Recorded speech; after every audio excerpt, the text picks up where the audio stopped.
ધાનેરા ખાતે આજે ડોકરા running club દ્વારા મેરેથોન દોડનું આયોજન કરવામાં આવ્યું હતું, જેમાંથી ધાનેરાના મોટી સંખ્યામાં અગ્રણીઓએ ભાગ લીધો હતો. આ મેરેથોન દોડ ધાનેરા લાલ ચોકથી શરૂ થઈ હતી અને ધાનેરાના તમામ વિસ્તારમાં ફરી હતી. છેલ્લા 4 મહિનાથી ધાનેરાની રોયલ ઇંગ્લિશ મીડિયમ સ્કૂલ ખાતે ડોકરા ક્લબ કાર્યરત છે અને આ ડોકરા ક્લબમાં ધાનેરાની મોટી સંખ્યાના લોકો પણ જોડાયા છે.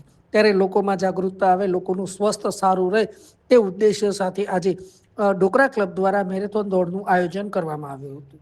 મેરેથોન દોડના આયોજનમાં ડોક્ટર અગ્રણીઓ, વેપારી અગ્રણીઓ સહિત મોટી સંખ્યામાં લોકો પણ જોડાયા હતા અને મુખ્ય મહેમાન તરીકે ધાનેરા નગરપાલિકા પ્રમુખ ઈશ્વરભાઈ પટેલ પણ જોડાયા હતા. મેરેથોન દોડ બાદ ધાનેરાની લાલ ચોક ખાતે તમામ મહેમાનોનું સન્માન કરવામાં આવ્યું હતું અને તે બાદ લોકોનું સ્વસ્થ સારું કેવી રીતે રહે, સ્વસ્થની કાળજી કેવી રીતના રાખવી તે બાબતની લોકોને સમજણ પણ આપવામાં આવી હતી.